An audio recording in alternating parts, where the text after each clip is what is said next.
It's underground. It's secret. I mean, if you know, you know. Yeah. It's an underground railroad. If you do get it, it'll get you somewhere you need to be. But a lot of people don't get on that railroad. A lot of people don't get the chance to meet Harriet. You know what I'm saying? And as for a select few people that know, if you know, you know, and I'm okay with that, bro. I'm okay with it if you know, you know. Like I say, I'm still grinding so hard. I still got to do. I haven't shot a music video for none of my music. So it's just starting for me. Yeah. You know what I'm saying? Yeah. So like people think I'm doing this so long. I've been struggle rapping.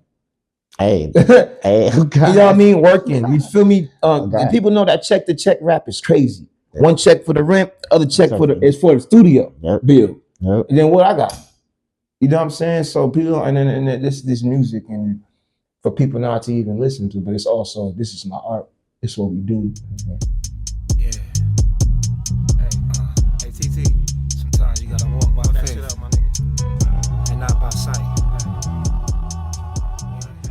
It's your boy. I'm your host, Deandre Jackson, aka DDJ. Some people call me Swaggity, whatever the case may be, but it ain't about me. I got a man right here, man. Underground legend, underground king, who's been making music for some amount of years, bro. Some amount of years. Mad respect for him. I love him. Love the music. Love the creative process. It's my guy, Musa Dia. What's up, bro? I'm maintaining, man. Today is another day. It's the day the little Lord has made, man. Righteous. You know what I'm saying? You already know I'm an artist, bro. So I like to try to figure out different backgrounds, how it starts. Yeah. What made you get to that point? Like, can you tell me, like, as far as music is concerned, like, how did you even, what made you be like, hey, I want to do music? It's like this, man. Either it's in you, or it's on you, or it's on you, or it's in you, for lack of a better word. Some people got the music on them.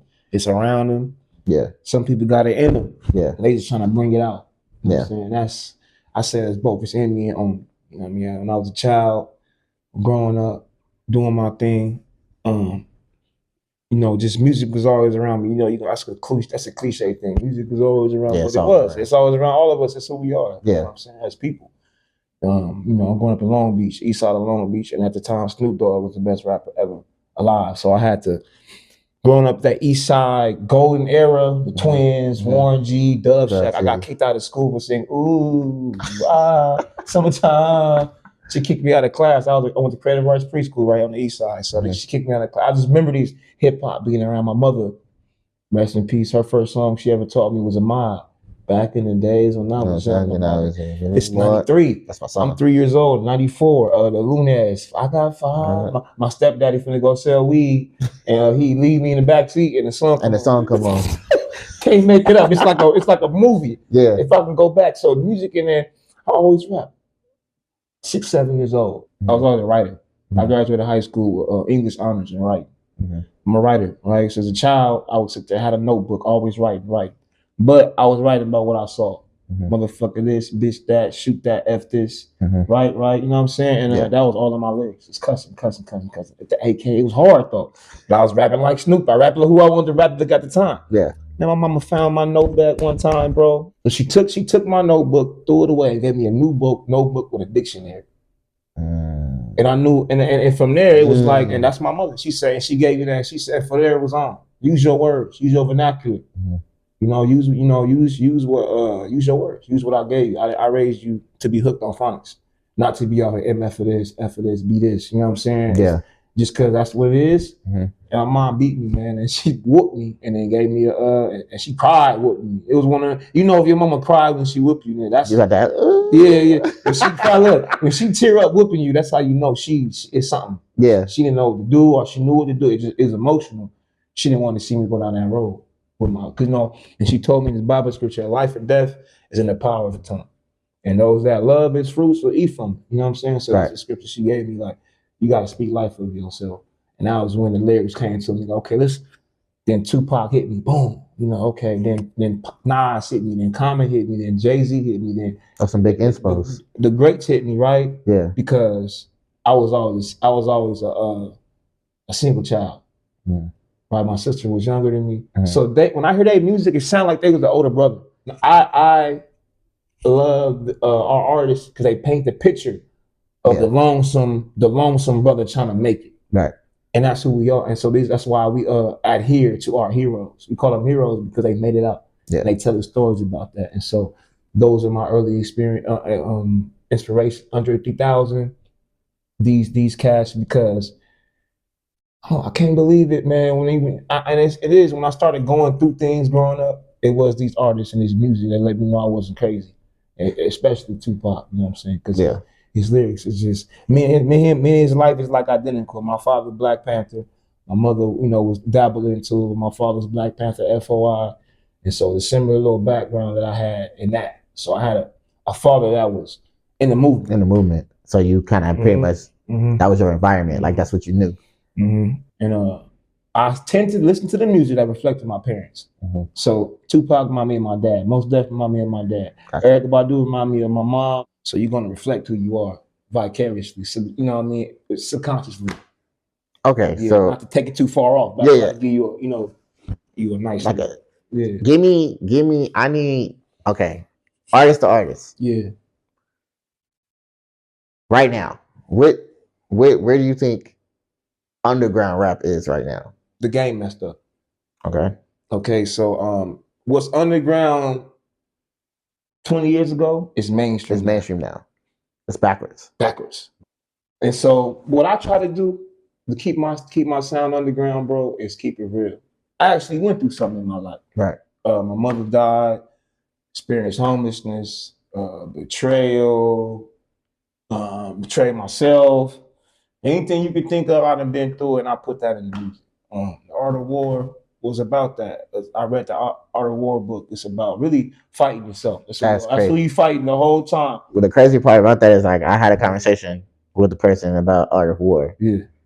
And I listened to it, and I was more like, the first thing that came to my mind was just like, okay, he battling something. Like this is something that he's battling within his life, but he's paralleling it with the actual art of war. Right. Parallel. Like if spiritual warfare. Yeah, spiritual warfare. Yes, sir. Pretty much. I feel like in that album, it resonated to me because I understood what it was like. Right. You know what I mean? Like, especially going through as an artist, you got life and personal issues come around, and then you start creating this project. Right. And that's how I felt. The Art of War, meaning it say, he will win whose army is animated by the same ranks, meaning as his leader. Meaning, and I see that. Imagine if you had 10 U's. Yeah. What you could do. But you got to be 10 U's. Meaning you can't doubt yourself not 1 second when you out there in that field. Yeah. If you got to play all 5 positions, you got to play all 5 positions. You got to know your position. You got to know what you do. And that's it. And that's the Art of War.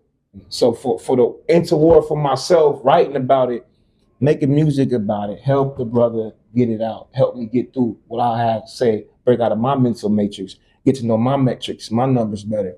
First line was 70% dissatisfied, 30% satisfied, 10% still gratified, 85% dumb and blind, 5% all wise, but 10% still capitalized. When you look at the numbers, the metrics on it, it's sad because you can't do nothing about systematic depression. Yeah, you can't. You can try, and that's the root cause of any stress that we have. It's systemic.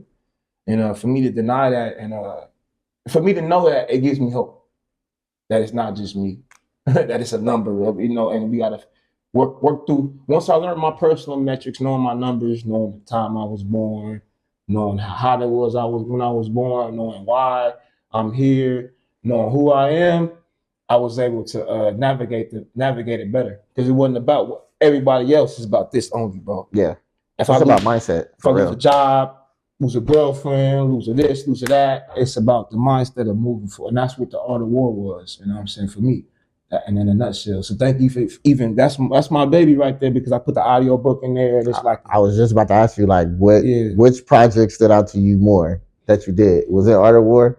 I ain't gonna lie too, because I like Made Men too. Yeah, Made Men. I feel like Made Men was the transition. See, I thank you for that. One thing about the Made Men, it was I did it in one day. Went to my cousin's house. He make beats. He just put it up, and I was just writing to it the same day. I wanted to make a smooth movie in my mind, like the Goodfellas mixed with if I could mix movies like The Goodfellas mixed with American Gangster mixed with, just try to put a gang of stuff together on the spot. And I used that 1-2 Prodigy flow on there a little bit. The Tupac flow is there, a little Jet, little Nas. I heard a lot of Tupac flow. A lot of Tupac flow, and I used the flow. It's the actual flow. I dubbed that too, the Tupac flow. I dubbed it. Don't let nobody steal my stuff. You know what I'm saying? And people can't even do it right. But yeah, the Prodigy 1-2 flow is in there because it's a song I got called Hegelian Dialect. I mean, that's on the Art of War, but it's a song I got on there called Rare Breed. People like that record a lot. Yeah, Rare Breed was good. Flow. Keep it 1-2. Keep it. I want to just get a step outside of being conscious for a moment and just get to the story more. I started off grinding. I ended the album me having to leave the Cuba political asylum because I got snitched on by my people and stuff. And that was the whole story of the drug game. But what happens in the end when you lose everything in the court? And that was the whole part of the made man, because when you a made man, you could be broken too. You could be broken too, but you still gotta put yourself back together and everything. Hey, that's crazy. Part. Yeah, the Black album, and the Black album was something I did in 2021, and that was another one, more highly conscious albums. Mm-hmm. And I got flack from my Black Panther OG because what I wanted to do was tell you what Black was consciously, but tell you what it was unconsciously and subconsciously too. So it was a bunch of stuff in there about just songs about the hood, songs about booty shaking, and it was about the word I'm looking for is the dichotomy, the irony of what Black is. And he was like, man, you might have lost people because you got the first 3 songs is just Black power, and then you go into some gangster stuff. Yeah. He said, man, and then I listened to him. So I took the album down and I came back this year with a brand new revised version of the Black album, all of them 7 songs. And I was able to, bring the full spectrum of what I thought was being Black was in this society. Mm-hmm. So Made Man was a step outside of my mind. You know what I'm saying? One thing about things, you have to take the good with the bad, but how come everything we got positive, they want to scandal it and you know what I'm saying, put shame and dirt on it. You know what I mean? You can't have nothing. So we have to understand what the culture is. That governs our opinion. Less goddamn you know what I mean, rap about dumb shit. You know what I'm saying? Which is happening now. And right, and it's a scandal. Yeah. And it's going, ooh, let's rap about this. Let's rap about, you know what I mean? And so it's a scandal. My thing is when we get out of shame in the culture, you feel me? We can be able to flow. We can be able to flow better. Everything would make sense. But people now is just like, you know what I'm saying? And when we wake up and realize we the butt of everybody's jokes, the Black quote unquote culture, we the butt of you know what I mean, of prisons, the butt of sexually transmitted disease, the butt of single parent homes, the butt of divorces. We the butt of we get the leading numbers and all the dumb shit. But we acting like we are. It's like not. So, and the simple is one. And that's what my music is about. That's who I am about at the end of the day. And that's what makes some people targets and makes some people this, that, and the third. But for somebody to be a target, I mean, it must have to be something positive. And so I take doing something positive over somebody feeling the same way about what I just did. Yeah. Like if I see somebody homeless and I give him $1 and you mad because he can get his own $1, but did he get it at the moment? No, he didn't. How much? Now I have the ability to be able to do that right now. It's not about him. It's about me. Yeah. Yeah. So I'll give it a receipt, but it's not for you to comment on that. Yeah. It's not your place. Yeah. It's not your people always. What? Yeah. Yeah. So I just made you appalled by doing something. How you feel about like haters in general? Because I know me, especially musically, because I did music so long, I feel like I'm in competition with people, but then I always have it in my mind that I'm not. Right. And the only reason why I'm not is because I'm doing it for the craft. I'm doing it for me. I'm doing it for the people. Right. But do you still feel like you would see another artist and you'd be like, bro, like I'm really low key, pretty much better than this nigga, or so like to be an underground king, bro. I understand that it's not about being better. It's about just being in my lane, and in my essence. And like I say, me being in my position, you take L's. It's a position that you take L's. You know, heavy is the head that wears the crown. Right. Okay. I'm not going to sell out. I'm not going to do certain things to make my name greater than what it is. It is what it is. It's gonna be what it is. I'm not finna do no more. I might shoot some videos, might network. For the audience, what is the biggest advice coming from, like, if you were speaking to a fan, what is the biggest advice that you would give to this fan who want to be either aspiring, maybe the next underground king or queen? Right. Like, what type of advice would you give to that particular person? Or even if it's not just a fan, it could just be anyone in general. Learn the game, learn the formats, learn your skills, learn your music, learn music. That's what I would say. Because once you learn your skills and know your stuff, you ain't gotta worry about the music no more. Okay, so long as you know the music, like I'm not, you know what I'm saying? I ain't went to school for this shit. I didn't do none of that shit. But it's like it's just. But imagine if I went to school and learned the math. Like I said, I just learned the math for 16 bars. That's why the album sounds so cohesive. This new stuff, because I just now learned the math and be able to apply it.